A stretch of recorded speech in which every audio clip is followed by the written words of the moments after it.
Yeah, and good morning from me too, people and peepettes. It's just your madman. I hope you're okay. And as you heard, Benoit was just saying his hello too. Hope you're all well and good on this cold, but careful, cold, but after the last few days, thankfully dry Sunday morning. Sit down, boy. Yeah, we had a hell of a lot of rain on Friday, and it was that drizzly, mizzly stuff all day yesterday, so a lot came down. Sit down.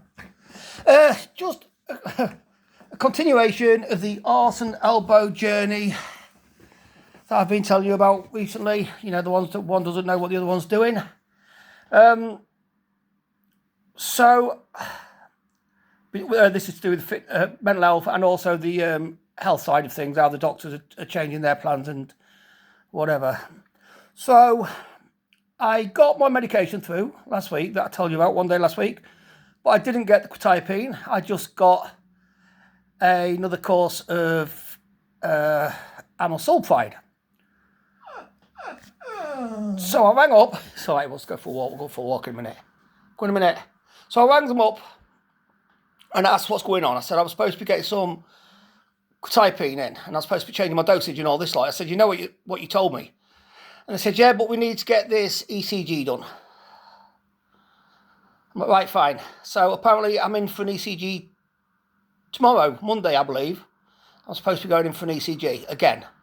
And they're going to take more bloods, which they only took last week anyway. But she says, we've sent a message to your GP referring the need for continual support with them. Because I've not seen my GP in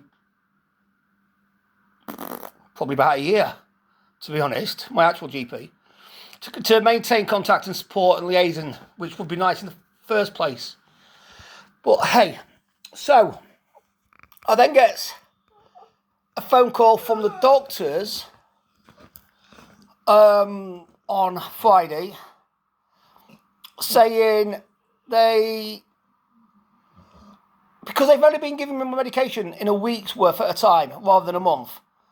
And it's just meant that if my chemists have backed up, because they've taken on new clients, new customers, whatever, patients, it's been taking longer for them to dispense. That's not the chemist's fault. That's just due to the fact that one of the other chemists locally closed down.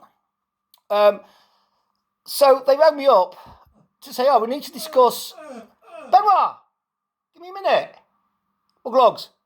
So we need to discuss get you onto monthly medication, don't we? I said, well, yeah, ideally. Because prior to April of this year, I was on monthly medication.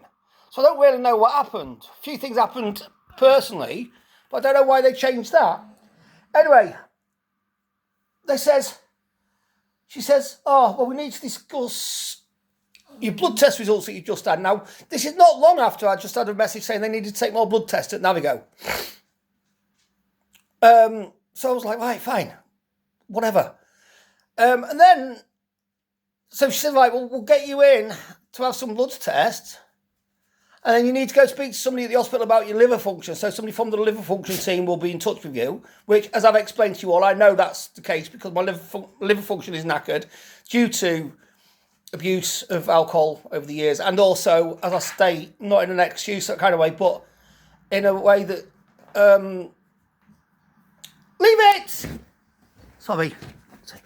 That some of my medication has had an adverse effect on my liver as well. So mix the two together and it's a combustible multipart. Anyway, the next thing, I think it must be Friday because they don't work on a Saturday.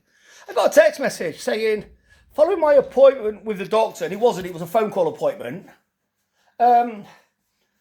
they've referred me to the, I'm trying to say it, endocrinologist department and endocrinology department at Grimsby Hospital, at the Diana Princess of Wales Hospital at Grimsby. And that's it. Just wait until they make an appointment. Now, I'm not being funny, right? I've worked in the NHS and everything as a care assistant, a sport worker. But I have no idea, or had no idea, what the endocrinology... Benoit! Come get your artist on then. What the endocrinology department does. So I've just Googled it 'cause it's been playing on my head. Get a dog, they said. Apparently it's to do with hormones, enzymes, metabolism, thyroid problems and so on and so forth. But it doesn't mention what the doctor mentioned to me, which was liver function and cholesterol. And then, like I say, I've still got to go to Harrison House, the mental health department, tomorrow for yet another ECG and bloods. So this is the latest on the arse and elbow journey, not knowing what each is doing. And the one person stuck in the middle of this one, and I'm not saying I'm the only person. Anybody that goes through this system is more than likely going to go through exact same scenarios of not knowing what they're supposed to be doing or where they're supposed to be. So now I've got to go for the ECG tomorrow and bloods, and then I've got to wait for the endocrinology team at Grimsby Hospital to contact me, and at no point after that was it mentioned whether I was getting my medication monthly or still weekly or what. So what started out as an appointment, a phone appointment to try and discuss getting my medication monthly, has turned into going to this other department, needing bloods taken again at Navigo, and needing an ECG. And as always, it's the reason why a lot of people give up on the system.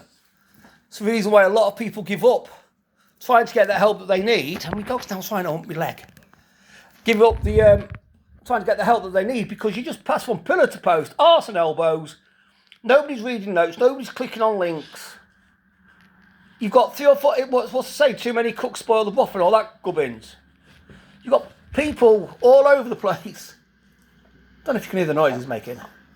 You've got people all over the place doing different things at the same time and not coming to any conclusion. But hey ho, it's only us, isn't it? It's only us, the patients. Right, I'm going to have to get off because he's after attention. I'm going to have to get off. Sort Benoit out. Benoit, say hello. No. So everybody look after yourselves, take care, look after your friends, your neighbours, your elders, your relatives, look after the people around your table or in your living room, look after those that you talk to far away, online, whatever. If you're in the streets and you see somebody that needs a G up, just say hello to them. Ouch. Yeah, just say hello to them, you never know, it might help. But importantly, look after yourselves, you can't pour from an empty cup. I'm sure you're probably fed up with that saying by now, but it's something that people need to live by, we need to live by, I need to live by it sometimes. Stay safe, stay loud and proud, peace.